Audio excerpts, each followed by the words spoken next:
Halo semua, jumpa lagi dengan saya di channel The History. Kali ini saya akan membahas tentang kisah Sultan Hasanuddin. Nah, sebelum lanjut ke videonya, pencet dulu like dan subscribe-nya ya guys. 1, 2, 3, terima kasih.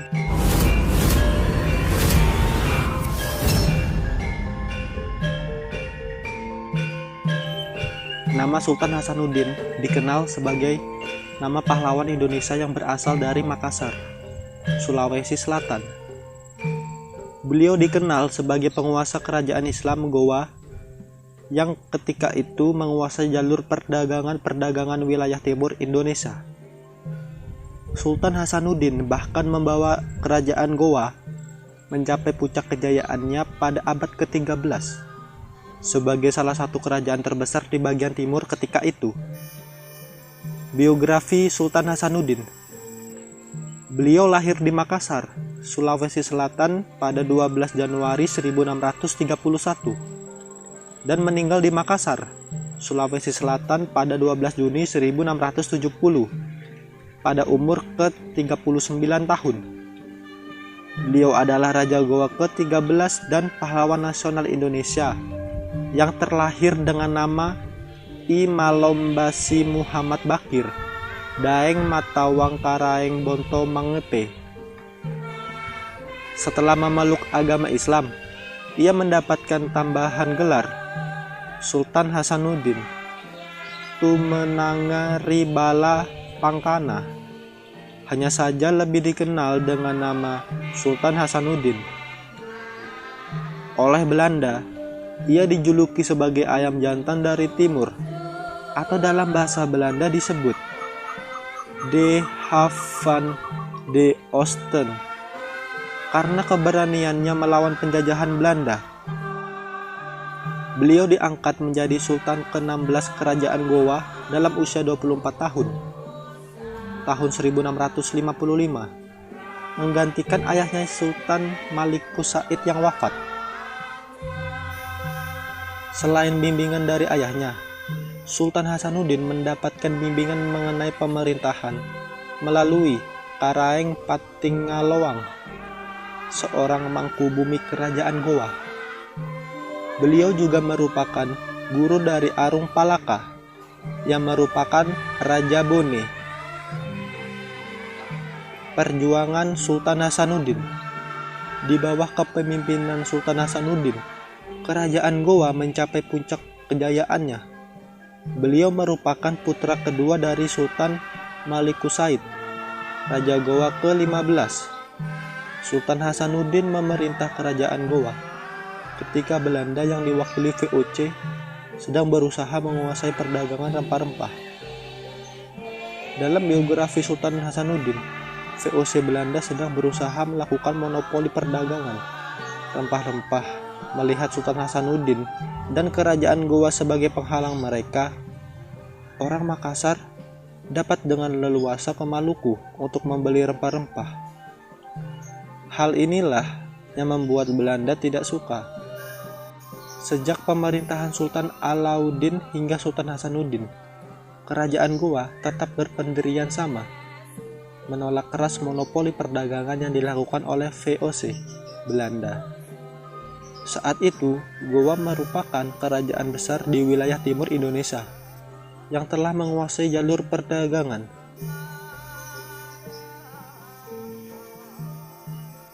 Pada tahun 1666, di bawah pimpinan Laksamana Cornelis Spelman, Company berusaha menundukkan kerajaan-kerajaan kecil, tapi belum berhasil menundukkan Gowa yang dikenal memiliki armada laut yang sangat tangguh dan juga pertahanan yang kuat melalui benteng Somba Opu. Tidak ada cara lain yang dapat ditempuh oleh Belanda selain menghancurkan kerajaan Gowa yang dianggap mengganggu mereka.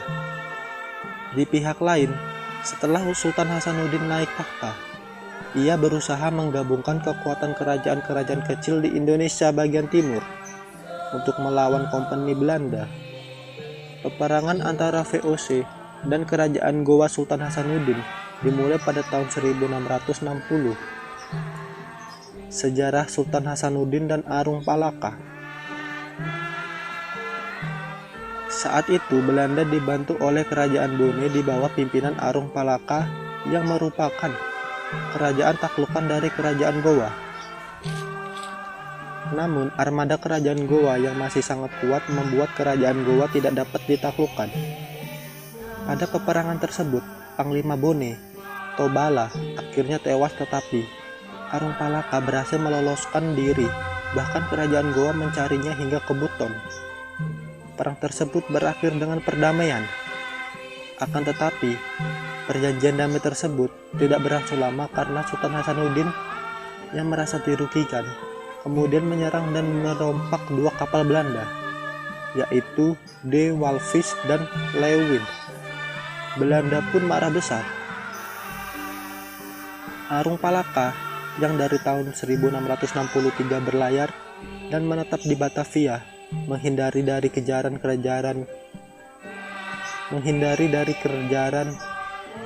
kejaran dari kerajaan Gowa, kemudian membantu VOC Arung Palaka yang dari tahun 1663 berlayar dan menetap di Batavia, menghindari kejaran dari kerajaan Gowa, kemudian membantu VOC dalam mengalahkan kerajaan Gowa yang ketika itu dipimpin oleh sang ayam jantan dari timur, Sultan Hasanuddin.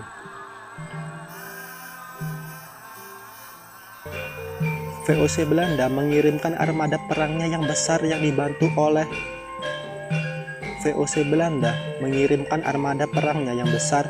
yang dipimpin oleh Cornelis Spelman. Ia dibantu oleh Kapiten John Kerr dan pasukan bersenjatanya dari Maluku serta Arung Palaka.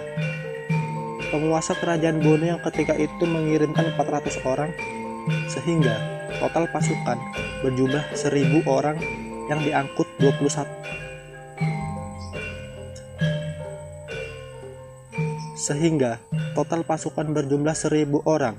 yang diangkut 21 kapal perang bertolak dari Batavia menuju kerajaan Gowa pada bulan November 1966. Pecahnya Perang Makassar. Dalam biografi Sultan Hasanuddin, perang besar kemudian terjadi antara kerajaan Gowa melawan Belanda yang dibantu oleh Arung Palaka dari Bone yang kemudian dikenal dengan Perang Makassar. Sultan Hasanuddin akhirnya terdesak dan akhirnya sepakat untuk menandatangani perjanjian paling terkenal, yaitu Perjanjian Bongaya pada tanggal 18 November 1667. Pada tanggal 12 April tahun 1668, Sultan Hasanuddin kembali melakukan serangan terhadap Belanda. Namun karena Belanda sudah kuat, maka benteng Somba Opu yang merupakan pertahanan terakhir kerajaan Gowa berhasil dikuasai Belanda, yang akhirnya membuat Sultan Hasanuddin mengakui kekuasaan Belanda. Sultan Hasanuddin pun akhirnya wafat. Walaupun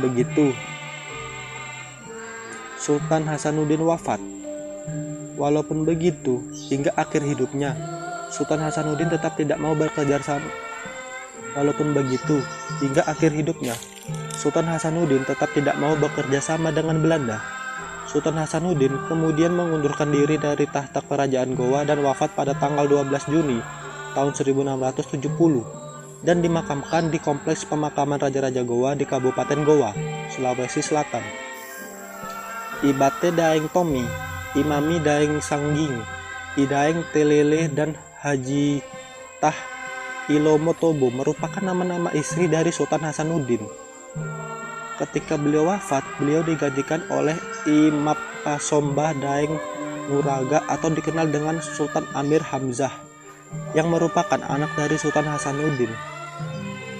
Selain anak bernama Sultan Muhammad Ali dan Karaeng Galesong, perjuangan melawan Belanda selanjutnya dilakukan oleh Karaeng Galesong yang berlayar hingga ke Jawa membantu perlawanan dari Trunojoyo dan Sultan Ageng Tirtayasa di Banten melawan Belanda. Untuk menghormati jasa-jasanya, pemerintah Indonesia kemudian Pemerintah Indonesia kemudian menganugerahkan gelar pahlawan nasional kepada Sultan Hasanuddin dengan SK Presiden RI nomor 087 TK tahun 1973. Nama Sultan Hasanuddin juga diabadikan sebagai nama bandar udara di Makassar, yakni Bandar Udara Internasional Sultan Hasanuddin. Selain itu, namanya juga dipakai sebagai nama Universitas Negeri Makassar, yakni Universitas Hasanuddin, dan menjadi nama jalan di berbagai daerah. Nah, itulah tadi guys kisah tentang Sultan Hasanuddin. Jika kalian suka, jangan lupa pencet tombol like, comment, share, dan subscribe ya guys. Thanks for watching, stay safe and goodbye.